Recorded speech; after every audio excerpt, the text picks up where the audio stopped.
No se te oye. Ay, es que como soy bajito, ahora. Ya. Me voy a presentar. Yo me llamo Ignacio Martínez, pero luego si me veis fuera me podéis llamar Nacho. Soy profe aquí en la Universidad de Alcalá y voy a hacer un poco aquí de anfitrión. Lo primero deciros que estamos encantadas y encantados de teneros hoy aquí. Muchísimas gracias por haber venido a escuchar lo que os queremos contar.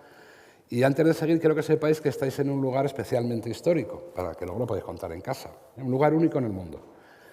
Porque aquí hace 300 años ocurrió una cosa que no había ocurrido nunca en toda la historia de Occidente, de la cultura. Hace 300 años, por primera vez en la historia, se permitió a una mujer aquí, en este Paraninfo, examinarse para el título de doctor, que es la máxima categoría académica.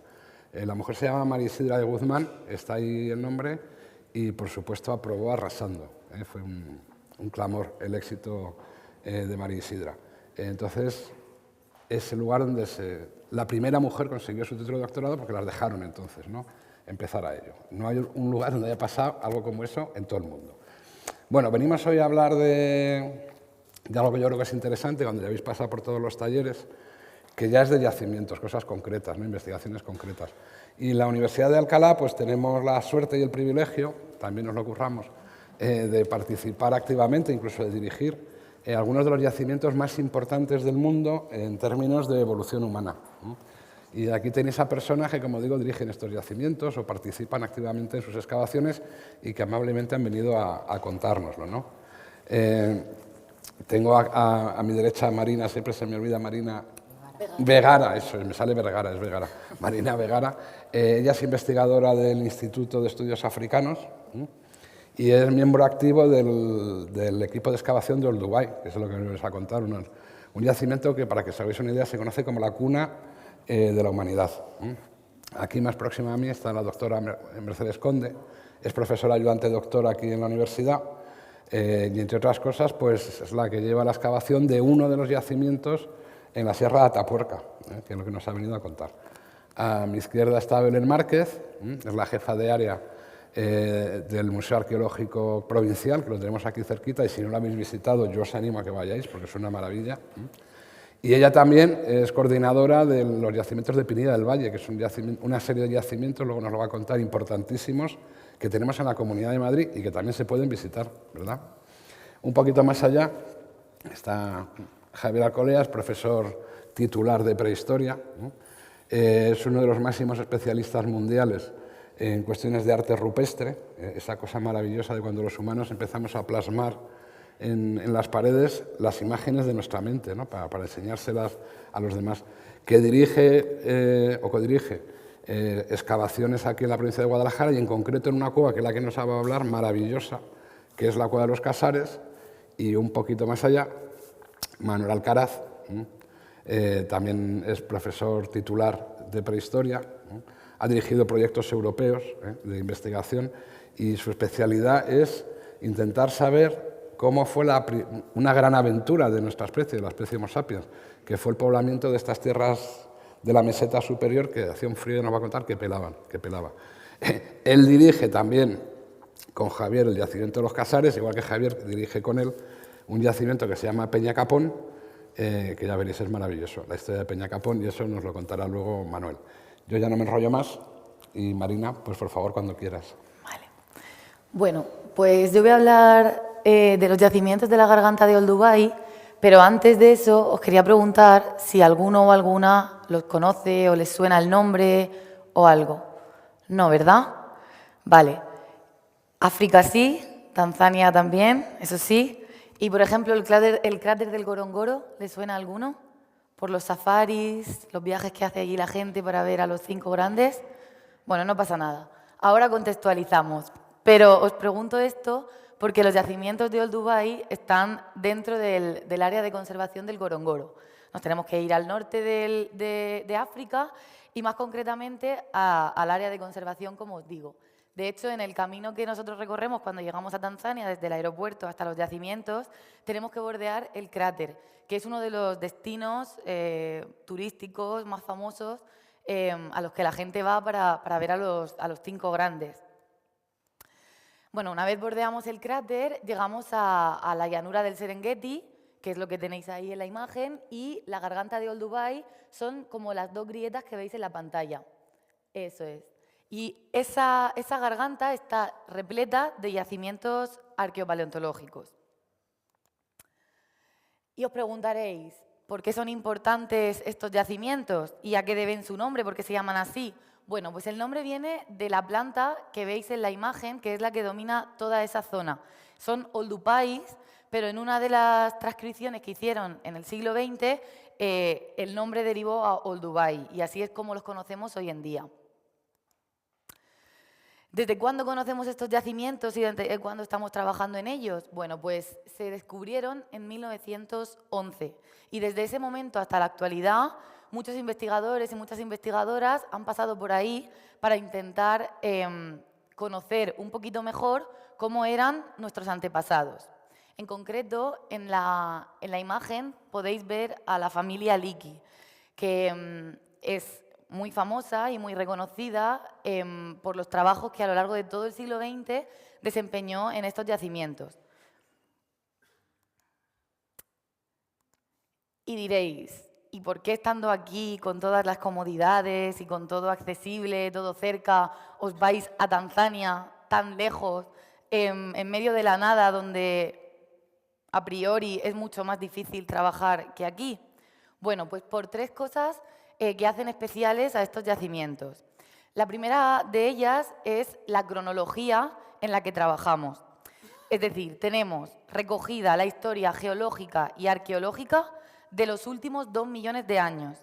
Y eso es muy importante porque desde hace unos 2 y pico millones de años aproximadamente es cuando entran en escena los primeros representantes del género Homo. ¿Os suenan los Homo habilis? ¿Sí? Pues gracias al trabajo que realizamos en estos yacimientos podemos entender y conocer un poco mejor cómo eran, lo que hacían, cómo se desenvolvían en el medio, cómo se relacionaban con los carnívoros de ese entorno, etc. La segunda cosa importante de estos yacimientos es su preservación, porque en la cronología en la que nos estamos moviendo es muy difícil encontrar yacimientos que estén tan bien preservados como estos. Y eso se debe a que estamos en una zona volcánica y en el momento de ocupación de estos yacimientos tuvieron lugar una serie de erupciones y esa ceniza colapsó los yacimientos y eso posibilitó que hoy, cuando nosotros trabajamos ahí, lo que descubrimos, es decir, lo que excavamos, lo encontremos tal y como lo dejaron los homininos y los carnívoros que generaron esas acumulaciones que nosotros estudiamos. Y luego, la tercera cosa por la que son muy importantes es por la cantidad tanto de industria lítica como de restos fósiles que se han encontrado allí.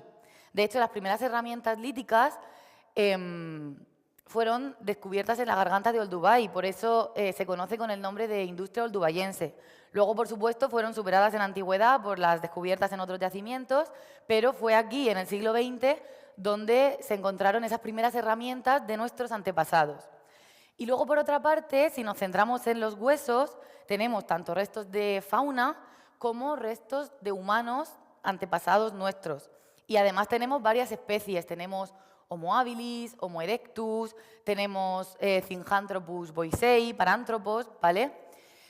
Y luego otra cosa muy relevante de estos yacimientos es que, bueno, tenéis que pensar que hoy conocemos más o menos bien el árbol filogenético, aunque esto es algo que está en continuo cambio y que depende mucho de los trabajos que realizamos en los diferentes yacimientos.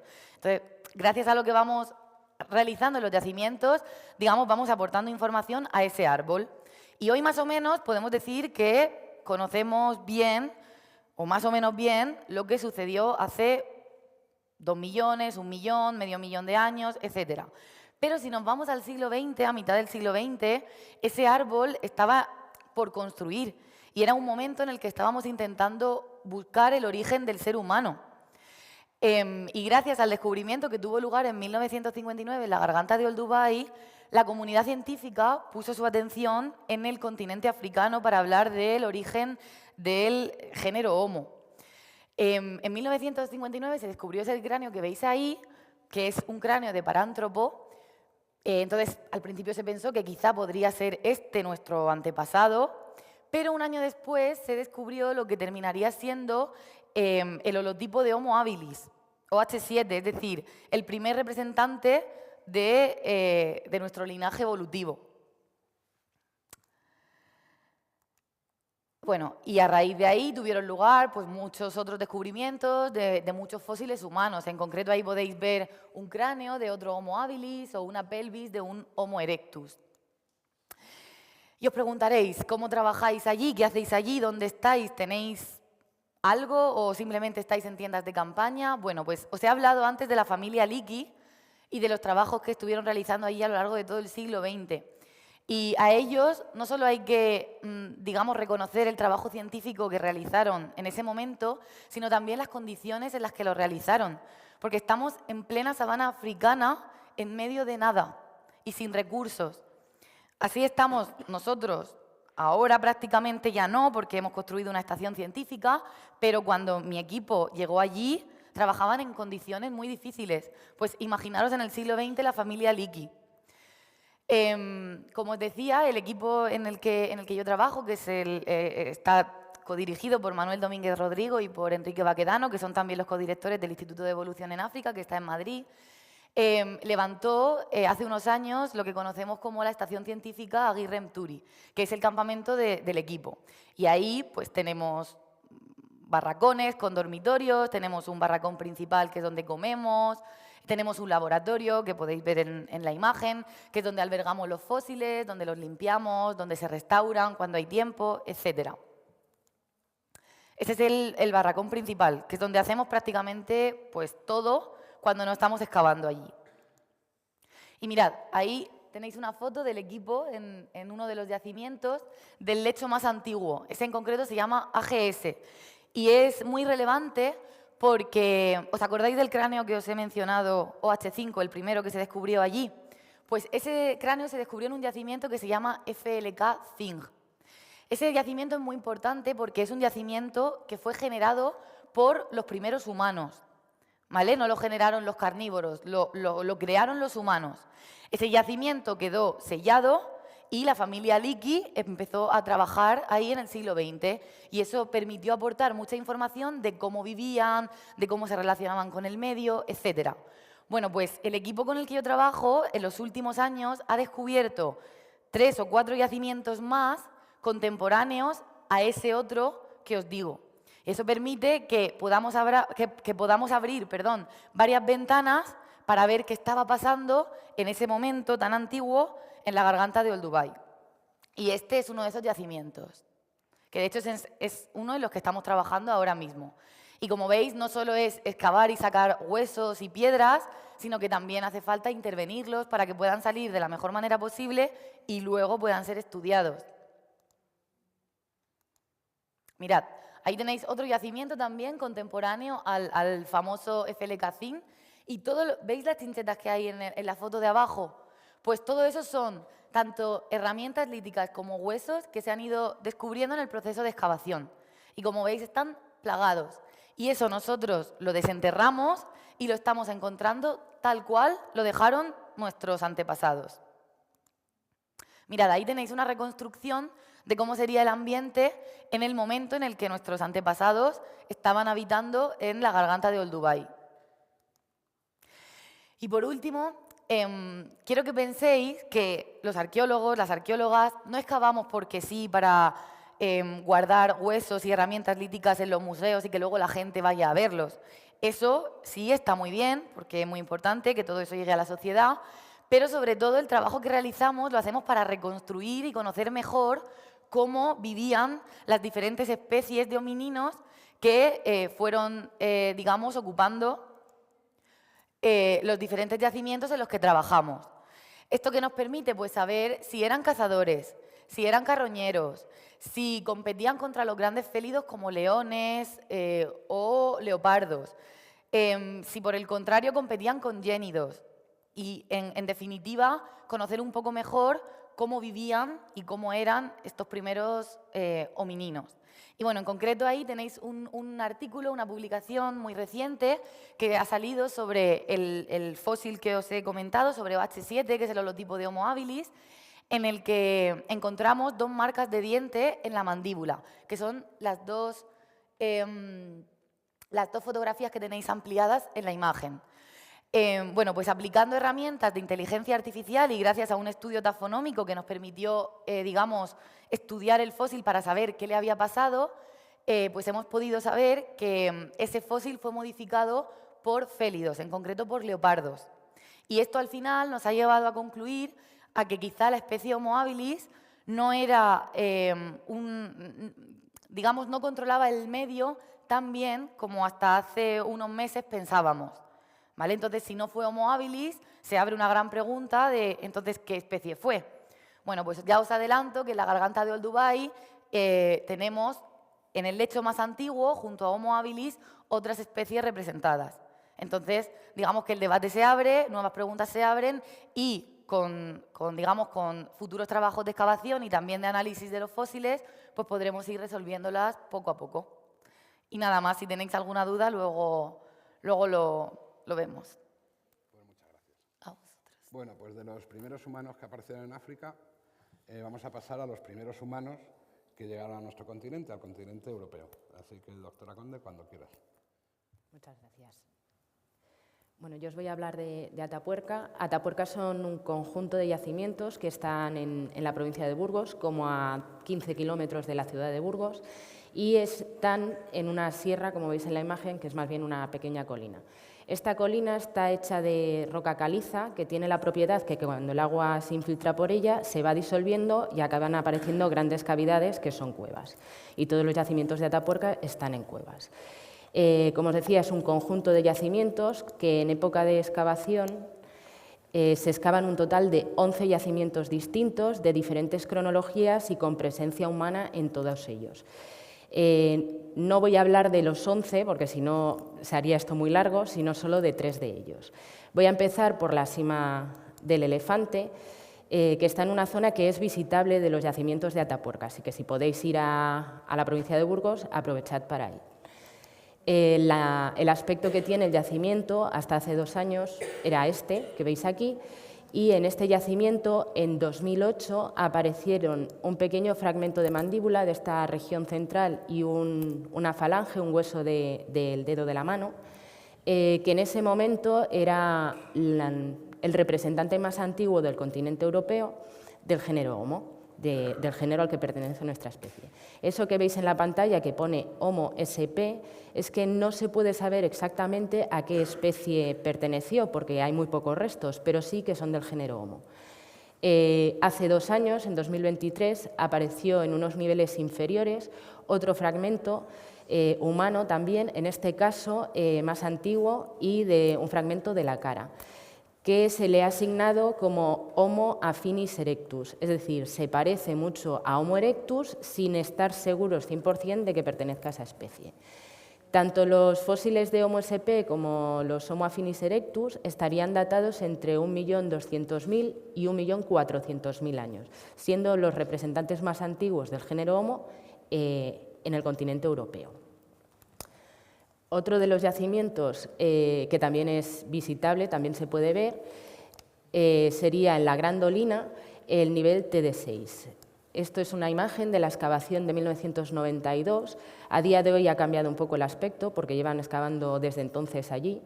Y en el nivel TD6, que es aproximadamente donde veis el andamio, se descubrió en ese año un conjunto de fósiles humanos. En este caso están datados en entre 800 y 900.000 años, algo más modernos que los que veíamos en la Sima del Elefante, pero que en aquel momento sí que fueron los más antiguos de Europa. Como veis, 3 veces hemos tenido los más antiguos de Europa. Estos fósiles que se han recuperado en ese nivel de la Gran Dolina, hay más de 100 fósiles humanos de todas las partes del esqueleto. Pertenecerían a 11 personas al menos, la mayor parte de ellos niños menores de 6 años. Cuando se encuentra un conjunto de fósiles tan numeroso, lo siguiente es saber por qué se han acumulado tantos fósiles en ese lugar. Y en este caso, con técnicas de tafonomía o con estudios de tafonomía, similares a los que ha comentado Marina, se ha podido saber que a estas personas, otras personas se las comieron, en el primer acto caníbal que se conoce en la historia.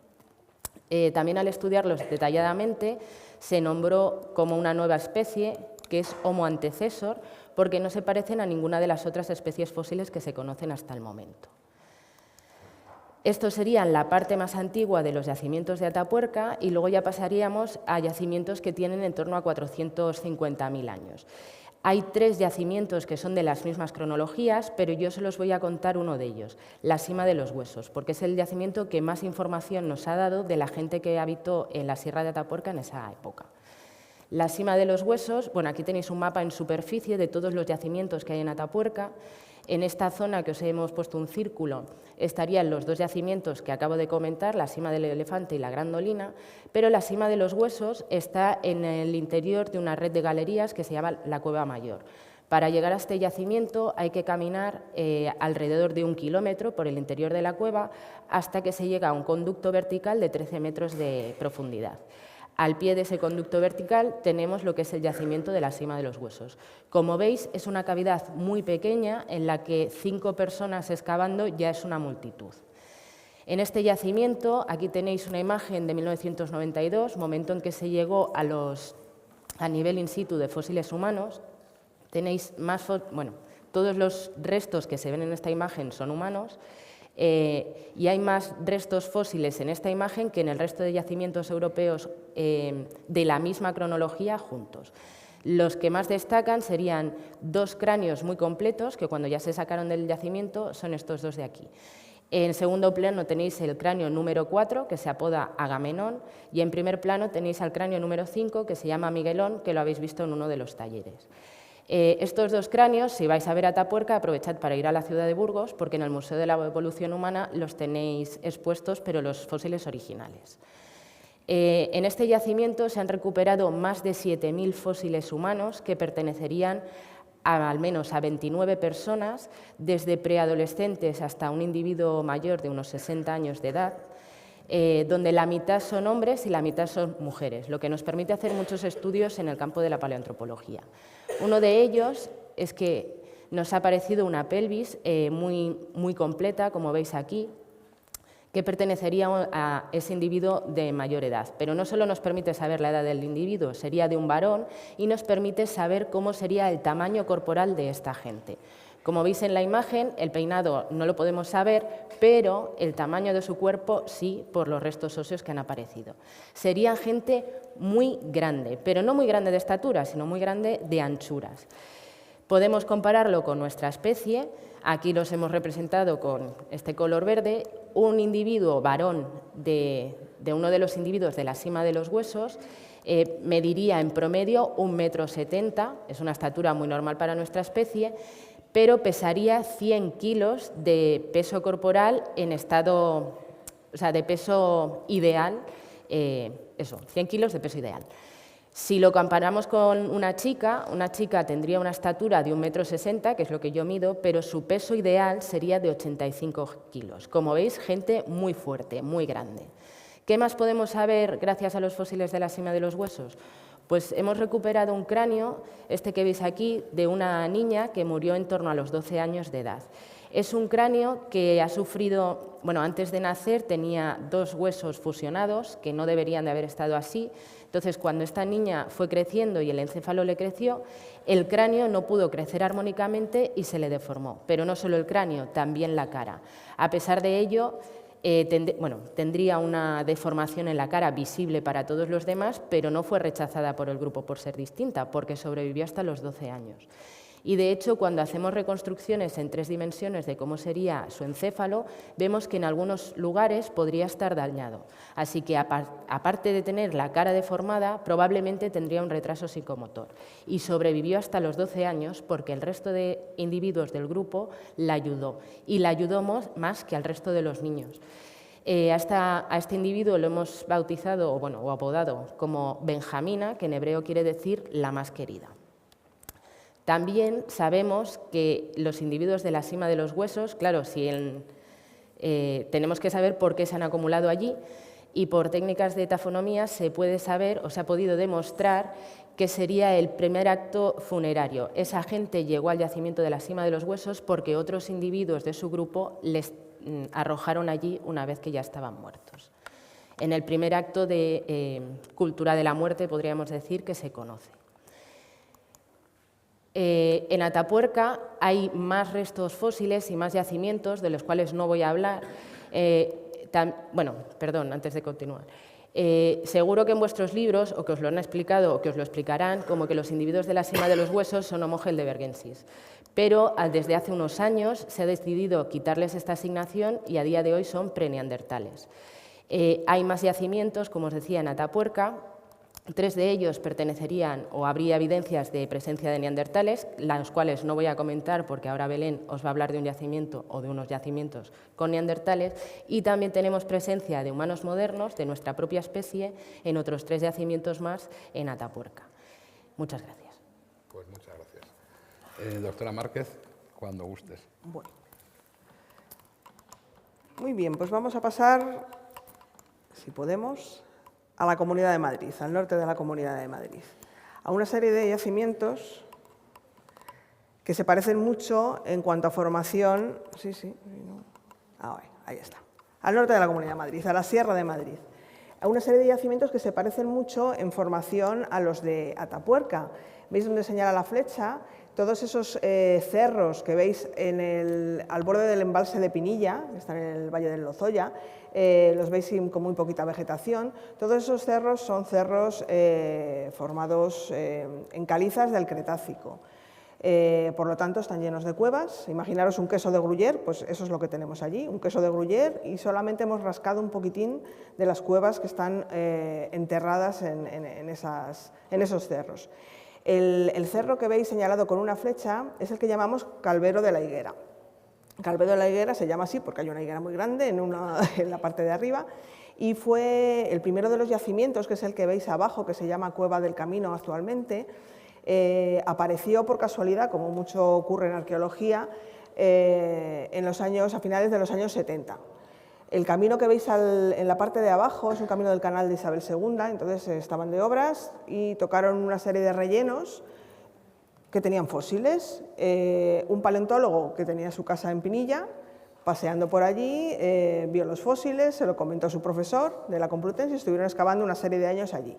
Ese yacimiento se conocía entonces como Yacimiento de Pinilla del Valle, y se conoce porque aparecieron restos humanos de neandertales, 2 molares de neandertal, y además muchísima fauna, había pues, animales como hienas, había mucho gamo, había osos. Era un yacimiento muy importante conocido. Estuvieron excavando 10 años aproximadamente y se abandonó. En 2002, Enrique Bacadano, que es como os han dicho, es el director del Museo Arqueológico de la Comunidad de Madrid, que está aquí en Alcalá y que os invito a todos, por favor, que vengáis a ver, que os va a encantar y así vais a conocer cuál es el patrimonio de la Comunidad de Madrid, que desconocemos mucho. Pues Enrique decidió organizar un nuevo equipo de investigación, esta vez con arqueólogos, paleontólogos, geólogos, restauradores, un equipo interdisciplinar para poder continuar excavando ese yacimiento que solamente se conocía entonces, que era la Cueva del Camino. Ahí comenzamos a excavar en 2002. ¿Veis? Y desde entonces, desde 2002 hasta hoy, conocemos otros 4 yacimientos en el mismo cerro. El primero de ellos es el abrigo de Navalmaillo. Empezamos a excavarlo a la vez que excavábamos la Cueva del Camino. La Cueva del Camino vimos que hace unos 90.000 años fue ocupada, es una cueva que se le habían caído los techos y que había sido, en el momento en el que tenía techo, había sido ocupada por hienas. Era un cubil de hienas.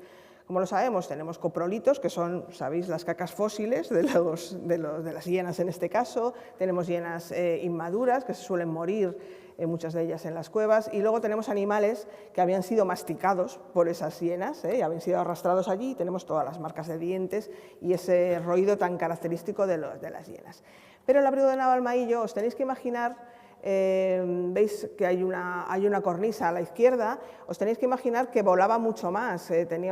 Imaginaros un lugar donde se podían guarecer, en este caso los neandertales, también hace unos 170.000 años, ahora sabemos. Con el tiempo esas cornisas se cayeron y nos dejaron preservado el yacimiento que está justo debajo.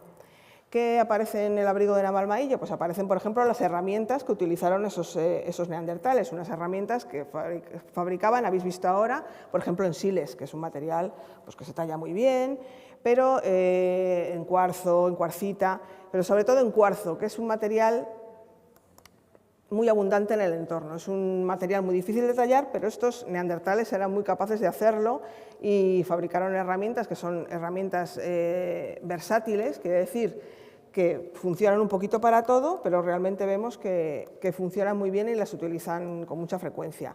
Además, aparecen, a diferencia de lo que ocurre en el abrigo en la Cueva del Camino, aparecen los huesos muy machacados por los neandertales. ¿Os gusta el cocido? ¿Sí?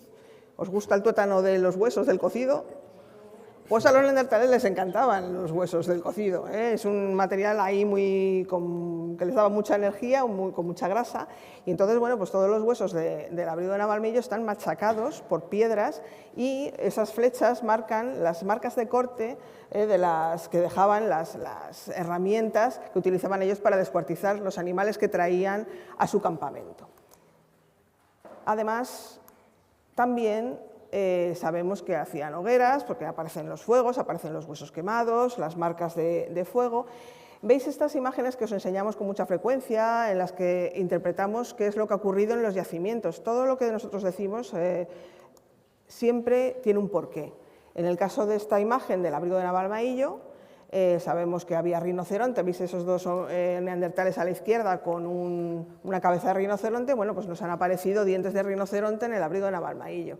Además, sabemos que hay fuegos porque tenemos, lo que os digo, esos lugares quemados, y luego sabemos que las herramientas de piedra han estado trabajando, por ejemplo, para curtir pieles, para trabajar la madera. ¿Y cómo sabemos eso? Si la madera y la piel no se conservan, no se fosilizan, porque quedan marcas microscópicas en los filos de los huesos, de las herramientas, que podemos estudiar con ayuda de microscopios para saber todo eso. Bueno, en el año 2023 encontramos otro yacimiento más, que es la Cueva de la Buena Pinta. Este es una especie de mix entre lo que hemos visto en el abrigo de Navalmaillo, que es un campamento, y lo que tenemos en la Cueva del Camino, que es un cubil de hienas. En la parte interior, donde veis que hay un agujerito al fondo, es donde han estado viviendo las hienas en el momento en el que no estaban, por supuesto, los neandertales. Y la zona exterior, que es donde aparece la industria lítica, es donde los neandertales se han ido refugiando de vez en cuando. Es un lugar, no es un campamento en el que hayan estado viviendo durante mucho tiempo. Aquí vivieron durante aproximadamente hace unos 65.000 años. ¿Veis? Esta sería una imagen, ahí un poco así. Sal tú que quiero entrar yo. No sería así, pero más o menos.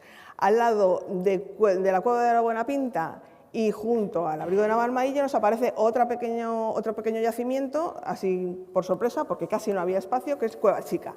Es un agujerín muy chiquitito y justo en la parte de delante nos aparecen restos, esta vez de herramientas fabricadas por Homo sapiens, que es algo que no nos esperábamos.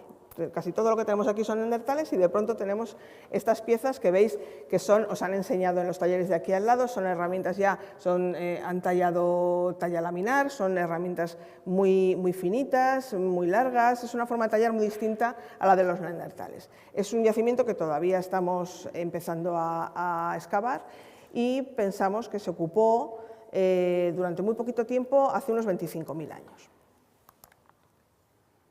En Cueva Chica también, como ya los que viven allí son Homo sapiens, ya tienen sus adornos, por ejemplo, este pequeño colgante que nos apareció también, un colgante hecho en un incisivo de cabra.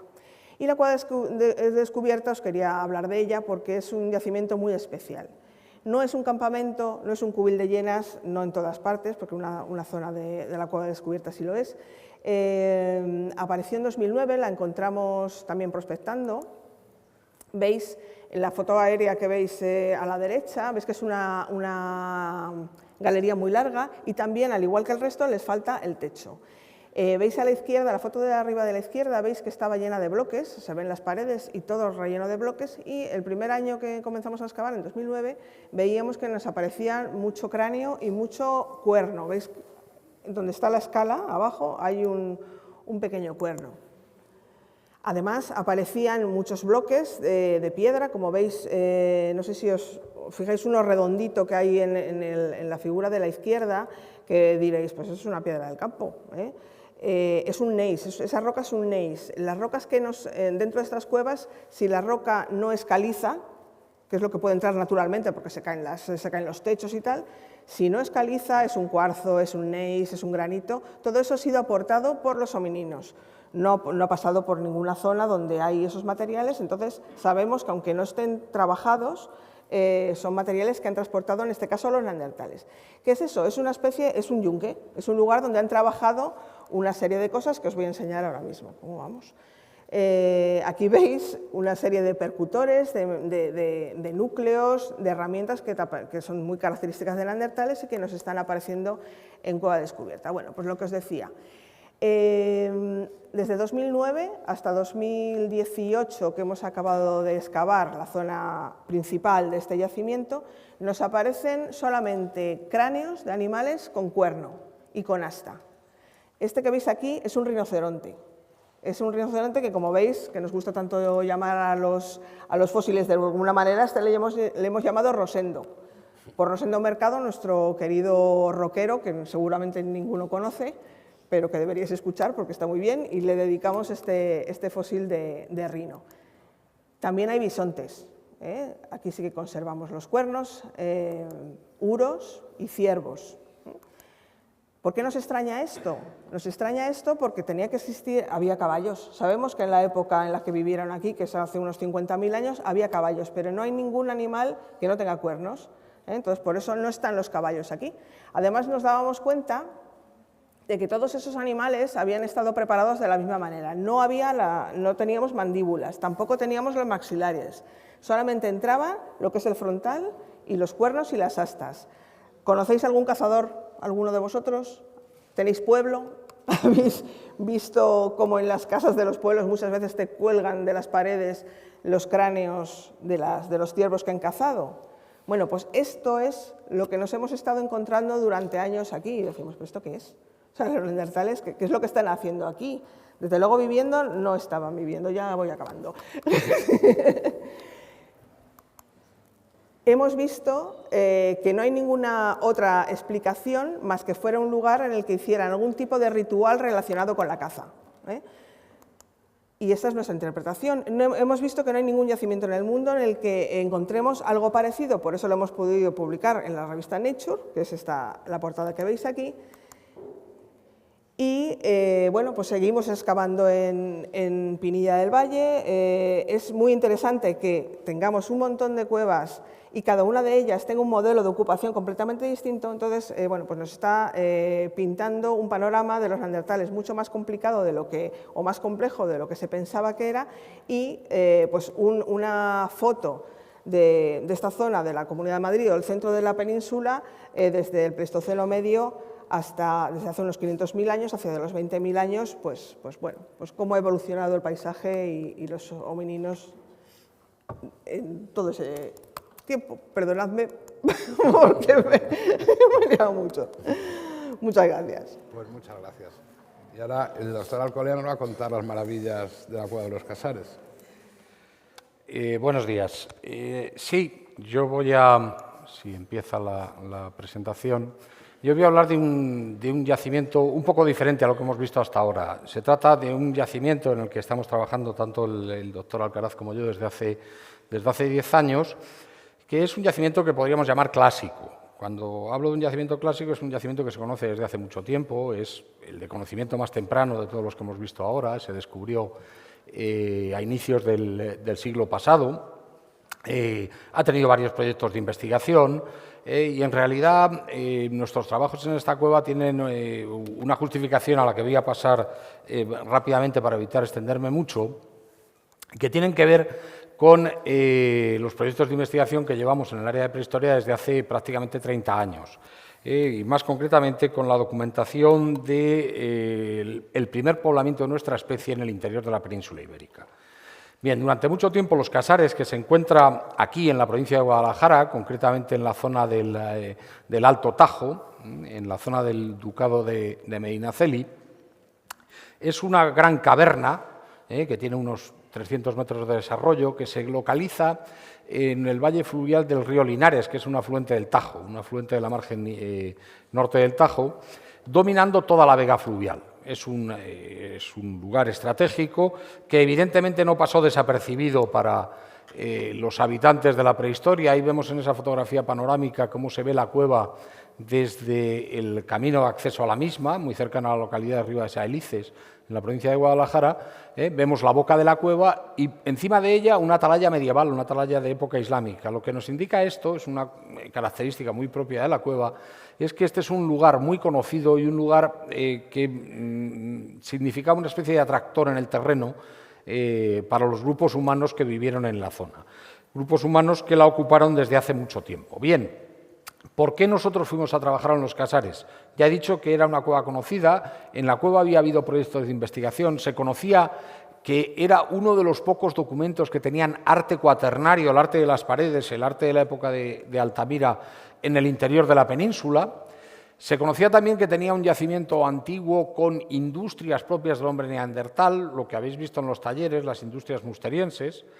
Es decir, teníamos un conocimiento relativamente preciso de lo que había en la cueva. ¿Por qué volvimos a la cueva de los Casares? ¿Por qué la revisitamos, castellanizando el término de revisión que se utiliza en inglés? Pues lo hicimos básicamente porque es un yacimiento clave para comprender tanto la llegada de los primeros humanos a la península ibérica, y más concretamente al centro de la península ibérica, como el final de las comunidades de neandertales en el mismo lugar. ¿Por qué es así? Pues porque tenía poblamiento, era evidente que había poblamiento de los dos grupos humanos en la misma cavidad. Por parte de los neandertales teníamos un yacimiento en la entrada y en la primera sala de la cueva, y por parte de los humanos modernos teníamos todo un conjunto gráfico que nos habían dejado en las paredes, conjunto gráfico que conocíamos más o menos bien desde hace mucho tiempo. Bien, sabiendo esto y teniendo en cuenta que la arqueología prehistórica ha avanzado muchísimo, lo que nos planteamos fue crear un equipo multidisciplinar con arqueólogos, con geoarqueólogos, con bioarqueólogos, con arqueozoólogos, con especialistas en arte rupestre, para revisar completamente, a la luz de los avances metodológicos y técnicos, la realidad prehistórica de la cueva de los Casares y solucionar algunas preguntas de investigación que tenían que ver básicamente con el final de las comunidades neandertales en el centro de la península ibérica y con el surgimiento de las primeras tradiciones gráficas de los humanos anatómicamente modernos en esa misma zona. Bien, teníamos, por lo tanto, los restos y solo había que trabajar en ello. ¿Qué hicimos? Básicamente empezar a trabajar en el año 2014. La cueva es una caverna, ya lo he dicho, de desarrollo horizontal de unos 220 metros de longitud. Tiene un yacimiento de ocupación, que lo veis ahí cuadriculado. El yacimiento de ocupación se encuentra en la primera sala profunda de la cueva. Seguramente existió un yacimiento de ocupación en el vestíbulo, pero la dinámica humana y el conocimiento de la cueva por parte de los grupos humanos durante muchísimo tiempo, desde la prehistoria hasta nuestros días, seguramente ha afectado a su conservación. Hoy no se conserva nada. Bien, y lo primero que hicimos básicamente fue acometer un proyecto de revisión de las excavaciones que se habían hecho en la cueva. Ese proyecto nos llevó desde 2014 hasta 2020 aproximadamente. Hoy en día tenemos los primeros resultados y a partir de 2020 lo que hicimos fue empezar a redocumentar todo el arte de la cavidad y hacer excavaciones contextuales al pie de los paneles, pequeñas catas arqueológicas para ver si encontrábamos algunos restos relacionables con la confección de las pinturas y grabados rupestres de la cueva. Bien, eso nos ha proporcionado una serie de resultados bastante importantes que voy a comentar ahora. Desde luego nos ha confirmado que la cavidad ha estado ocupada durante muchísimo tiempo, desde el Paleolítico Medio, que es el tiempo de los neandertales, esos que acabamos de ver en Pinilla, hasta prácticamente la actualidad, con ocupaciones también de la prehistoria reciente, ocupaciones neolíticas, de la Edad del Bronce, etc. Es decir, la cueva ha tenido un continuo de ocupación a lo largo del tiempo. En el Paleolítico Superior también tuvo ocupación. No conocemos un yacimiento de hábitat, pero sí tenemos restos de frecuentación. El principal es, sin duda, el arte rupestre, pero aparte de todo hay pequeños restos más discretos de la ocupación de estos humanos modernos. Bien, junto con estos resultados de la excavación podemos presentar también algunos resultados ya de los trabajos de documentación de artes rupestres. Sobre este plano un poco sintético de la parte anterior y media de la cueva, hemos localizado todos los puntitos de lo que conocemos a día de hoy. De los estudios de 1935 que debemos a Juan Cabré, se conocía la existencia de 15 áreas decoradas, y haciendo un inventario, cosa que no era fácil porque la publicación no estaba en estándares modernos, sabíamos que había unas 135 figuras reconocibles en la cueva. Luego hablaremos un poco de qué tipo de figuras. Bueno, a día de hoy tenemos ya 50 áreas decoradas, 50 paneles, y el cómputo de figuras se ha ido a las 400. ¿Esto a qué se debe? Ahora lo veremos, al avance metodológico que nos permite conocer mucho mejor lo que hay en las paredes de las cuevas. Bien, en cuanto a las excavaciones, he puesto un par de fotos para que veáis que se tratan de unas excavaciones en realidad bastante reduciditas en el tiempo. ¿Por qué? Porque en realidad nosotros no nos planteamos reexcavar el yacimiento entero para conocer los modos de vida de la gente, no. Nosotros teníamos una serie de objetivos previos en estas excavaciones geoarqueológicas que eran mucho más modestos.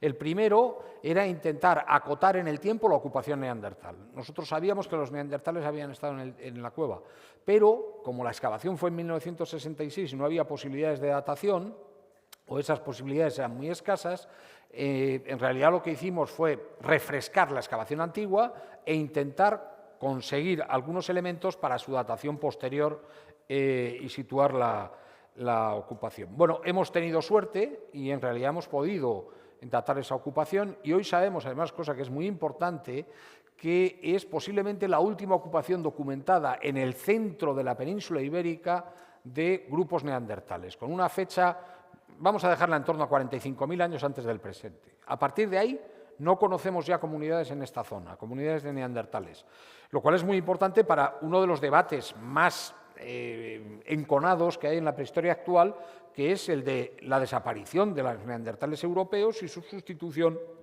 por nuestra especie. Bien, lógicamente esto lo que ilustra es la importancia de la cueva.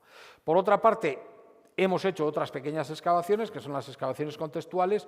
Estas han tenido menos resultados, pero básicamente por una cuestión, porque la propia dinámica humana en la cueva ha sido de muy larga duración. Ha habido mucha gente y esa gente ha alterado, en cierto modo, el yacimiento o los yacimientos que pudiera haber al pie de las paredes.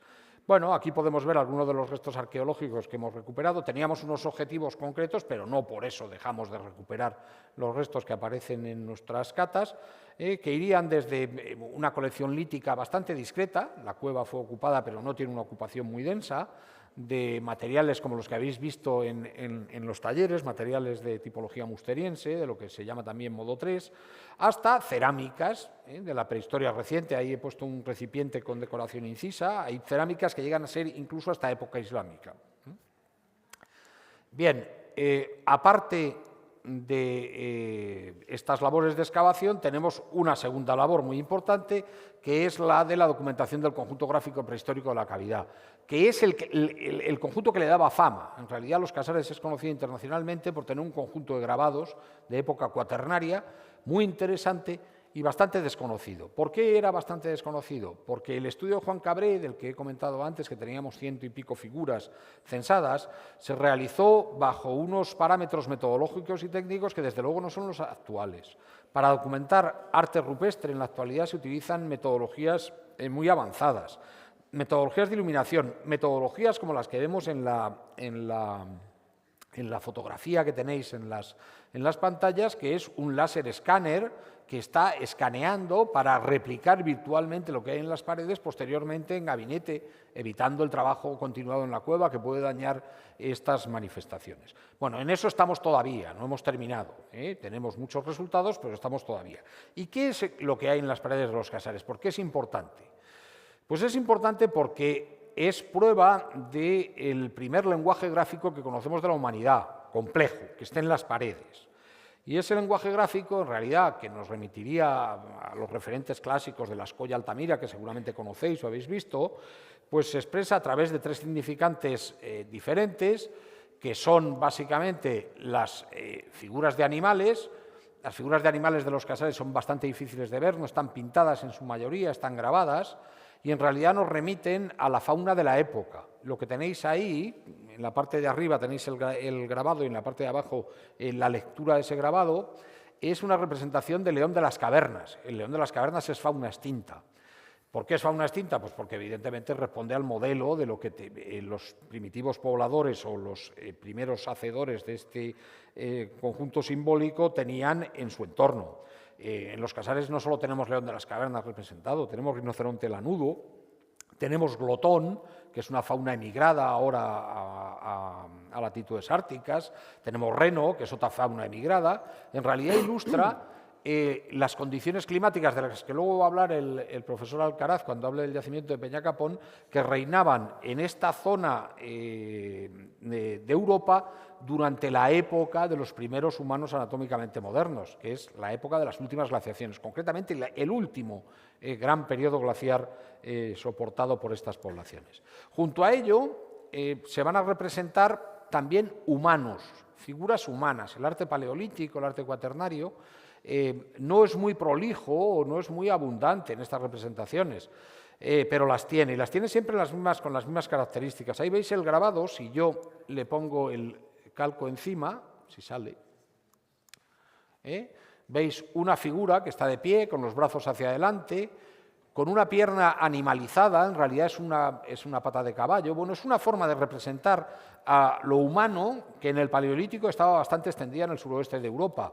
Lo curioso de la Cueva de los Casares, y la hace muy importante por eso, es que es, junto con un yacimiento francés, la Cueva de Combarels, la que tiene más representaciones antropomorfas en todo el mundo del arte cuaternario europeo, a lo largo de toda su cronología, lo cual la hace muy importante. Y junto a esto tenemos elementos abstractos, elementos que evidentemente no tienen referentes en la naturaleza, pero que se juntan con estas representaciones para crear unas composiciones complejas, difíciles de leer, pero a veces muy espectaculares. Los signos en los casares, estos lo que nosotros llamamos signos, en realidad signos serían todo, estos signos abstractos suelen ser pintados y nos remiten a estas formas que vemos aquí. Bien, voy a ir terminando. En realidad, lo que os he querido presentar es el trabajo del área de prehistoria de la Universidad de Alcalá en un lugar que podemos considerar mayor en la prehistoria peninsular y seguramente en la prehistoria europea. Es un lugar mayor no solo por la cantidad de hallazgos, sino por la calidad y por la importancia que tiene para debates establecidos en la actualidad en la prehistoria. Tiene una de las últimas ocupaciones conocidas de los neandertales peninsulares. Y como he dicho antes, esa ocupación es clave para entender el proceso de sustitución de poblaciones que hubo en esa época, del que nos hablará ahora Manuel Alcaraz.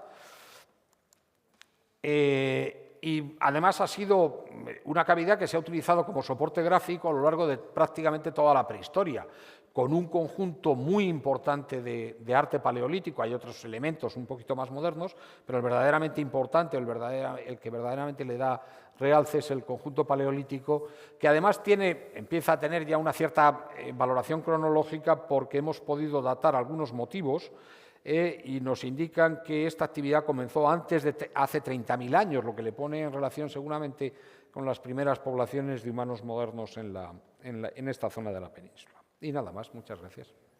Pues muchísimas gracias. Y ahora el doctor Alcaraz nos va a contar de la aventura del poblamiento del interior peninsular. Muy bien, muchas gracias. Bueno, yo como soy el último y estáis ya cansados, lo cual es lógico, no os sintáis culpables, lleváis toda la mañana aquí con los talleres y escuchándonos a nosotros. Voy a intentar ser breve y voy a intentar ceñirme a algunas cuestiones básicas que en parte van a repetir algunas cosas que han dicho mis compañeros y compañeras, y no es que las vaya a repetir, sino que como ya las han dicho voy a ir un poco más rápido en ese ámbito. Bien, nos vamos a mantener en la provincia de Guadalajara, en un yacimiento que se llama Peñacapón, y donde tenemos una secuencia arqueológica, tenemos datos, tenemos evidencias que nos remiten de nuevo, al igual que en el caso del arte paleolítico de los Casares, a lo que llamamos el Paleolítico Superior. Estamos en unas cronologías, que ya lo hemos dicho, pero lo repetimos, entre hace unos 43.000 y 11.000 años antes del presente, en Europa, ¿vale? Nos movemos en ese marco cronológico. En el Pleistoceno superior estamos todavía, como han dicho mis compañeros, en la época de las glaciaciones. Esto es muy importante tenerlo en cuenta. El clima en esta época no era igual que el actual. Estamos en la última glaciación, hacía 5, 6, 7 grados menos que en la actualidad de media. La gente era ya igual que nosotros, exactamente igual que nosotros, ya lo hemos dicho también, pero lo repito, Homo sapiens, humanos anatómicamente modernos, seguramente con la piel más oscura que nosotros, pero por lo demás iguales.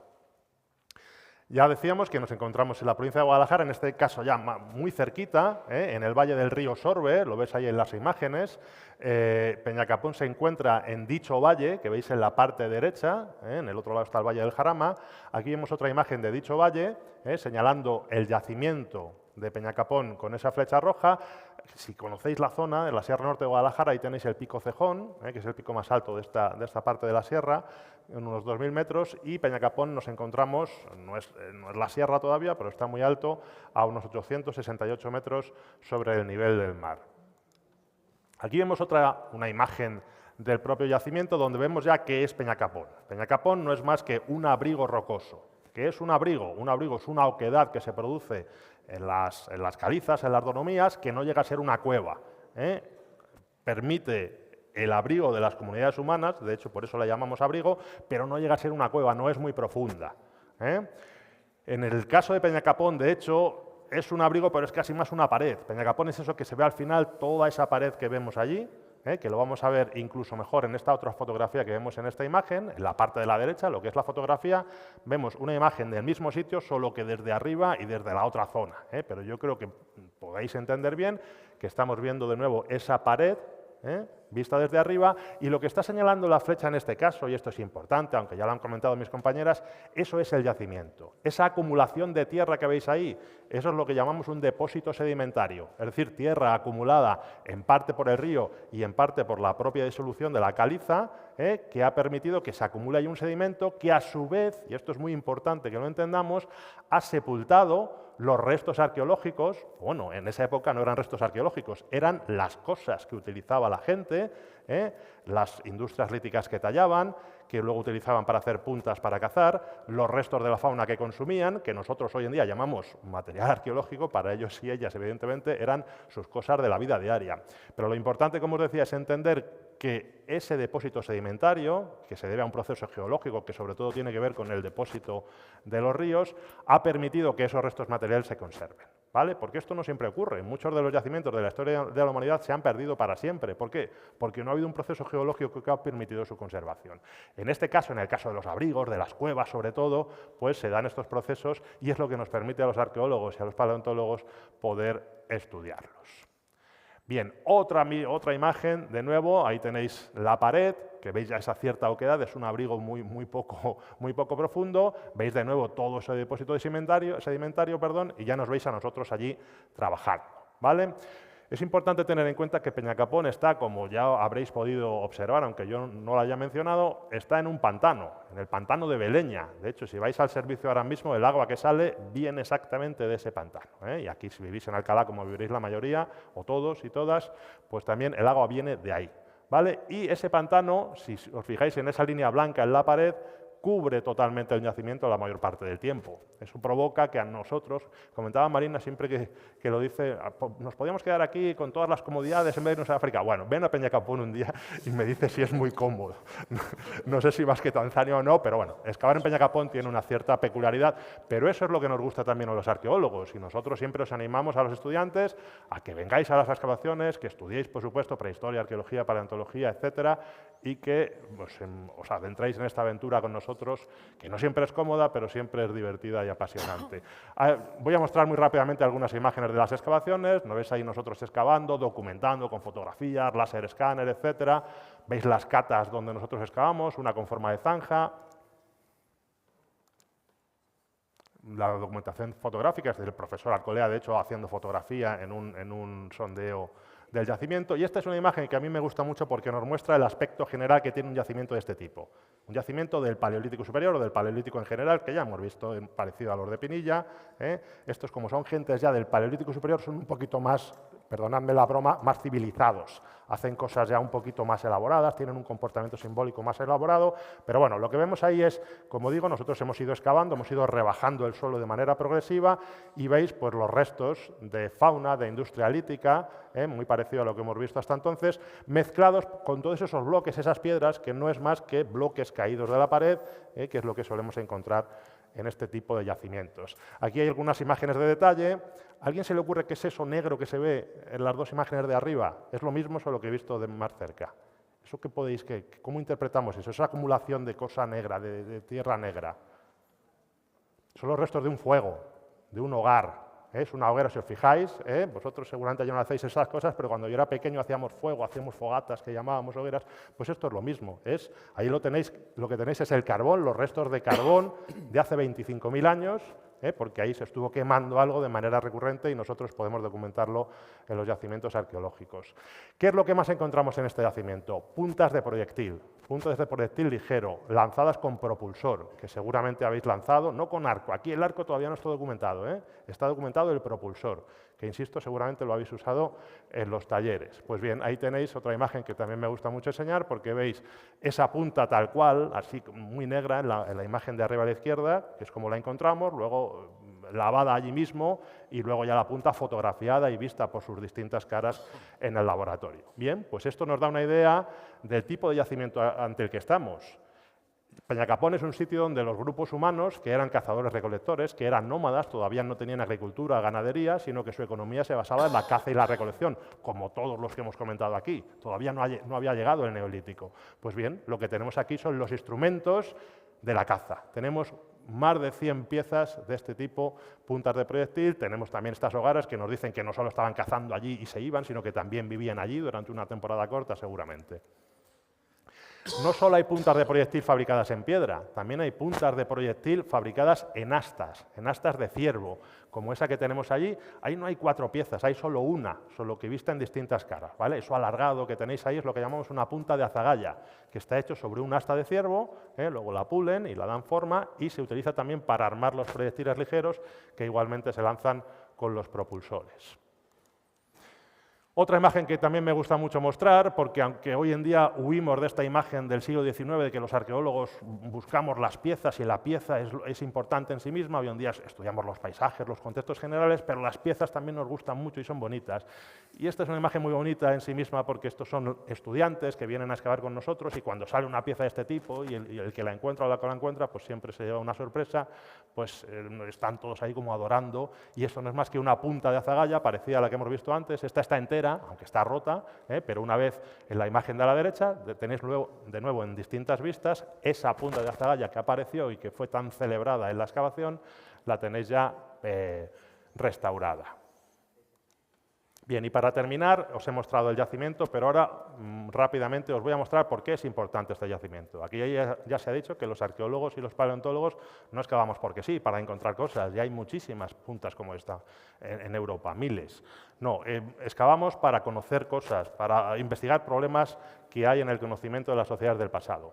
Os voy a mostrar 2 problemas fundamentales que nos permiten resolver los datos encontrados en Peñacapón. En primer lugar, nos permite conocer algo sobre lo que todavía se debate mucho. Cómo se adaptaba la gente, estos grupos humanos de cazadores-recolectores, al frío extremo del final de la última glaciación y cómo se distribuían en la península ibérica. Y en segundo lugar, os voy a hablar de redes sociales, pero no de Instagram o Twitter, sino de redes sociales en el sentido clásico, de los contactos que tenía la gente y que les permitía también adaptarse mejor al medio. Esto es muy importante en sociedades de cazadores-recolectores. En primer lugar, os he hablado de cómo se interactuaba la gente con el medio en el que vivía, con el clima extremo, etc. Para entender la importancia de Peñacapón hay que conocer la visión tradicional, lo que se decía durante todo el siglo XX. Lo que se decía en relación a dónde encontramos las ocupaciones humanas en la península ibérica en el momento de máximo frío de la última glaciación. Pues bien, esto se resume en este mapa. En todo el interior de la península ibérica, incluyendo donde estamos ahora mismo, en lo que llamamos las mesetas, pues no había nada, no había yacimientos y por lo tanto eso nos llevaba a decir que aquí no había nadie. ¿Por qué? Pues que claro, estamos en la meseta, clima continentalizado, más alto que en las costas y aquí pues los cazadores-recolectores lo evitaban porque hacía mucho frío. Nosotros siempre hemos pensado que eso no era así y entonces trabajamos con la hipótesis de que en realidad una vez que nos pongamos a trabajar de verdad en estas zonas geográficas vamos a encontrar más yacimientos. Pues, ¿qué ha pasado en Peñacapón? Que precisamente hemos encontrado un yacimiento que tiene ocupación humana recurrente, es decir, no es que estuvieran allí de paso, estuvieron allí durante milenios. Tiene esta ocupación humana recurrente precisamente en el momento de mayor frío de la última glaciación, en el momento que hacía más frío. ¿Cómo sabemos eso? Muy rápidamente. Aquí tenéis en esa imagen lo que llamamos una secuencia estratigráfica, es decir, una pared del yacimiento donde hay distintos niveles estratigráficos, de tal manera que los que están más arriba son los más recientes y los que están más abajo son los más antiguos. Pues nosotros hemos recogido muestras de fauna, de huesos, como el que veis ahí en la imagen arriba a la izquierda, y hemos hecho la técnica de algo que os sonará, que es la técnica del carbono 14. El carbono 14 nos permite conocer cuánto tiempo ha pasado desde que el animal dueño de ese hueso murió. Es decir, yo mando ese hueso al laboratorio y me dice, esto nos arroja una fecha de 20.200 años. Eso quiere decir que ese caballo, porque ese hueso es de caballo, murió hace 20.200 años. Por lo tanto, yo ya sé la edad que tiene todo lo que hay en ese nivel arqueológico. Pues bien, ese hueso en concreto, como señalan esas flechas, nos dio esa fecha de 20.200 años. Lo que tenéis a la derecha, esa imagen tan rara, que evidentemente no entenderéis, pero os la explico muy rápidamente, todas esas curvitas que vemos ahí ordenadas una encima de otra, es una fecha, cada una es una fecha, y de tal manera que nos está indicando que este yacimiento fue ocupado desde hace unos 26.000, que es lo que marca ahí abajo esos números, desde hace 26.000 años hasta hace 22.000, 23.000.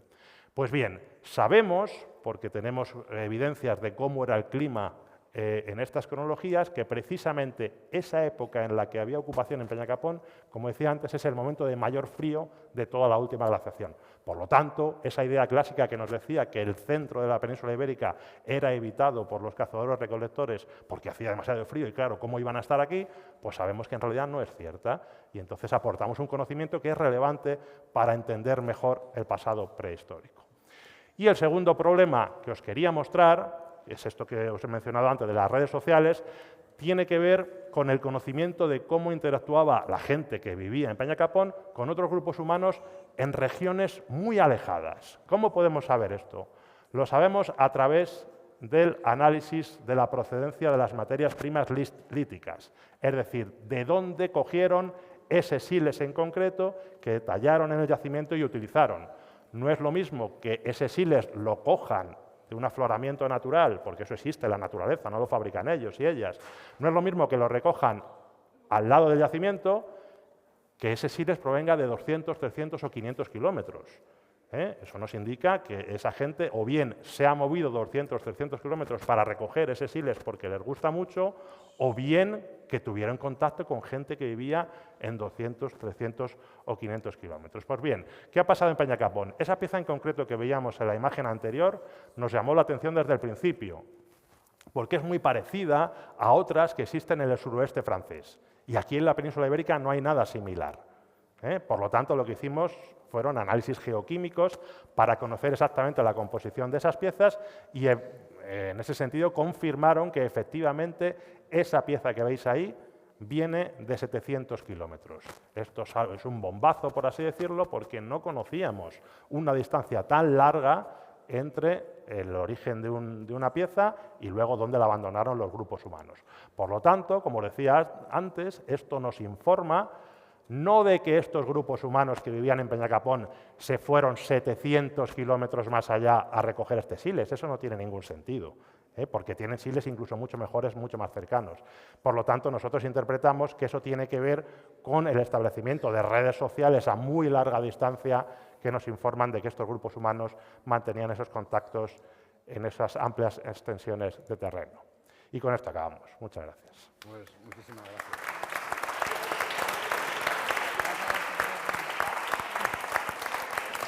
Bueno, nos queda un segundito por si alguien tiene alguna pregunta, pues es el momento de formularla ahora. No veo por allí si se levanta alguna mano o no. Pues si no hay nadie, os damos las gracias por vuestra atención y que tengáis muy buen día. Muchas gracias. Vale.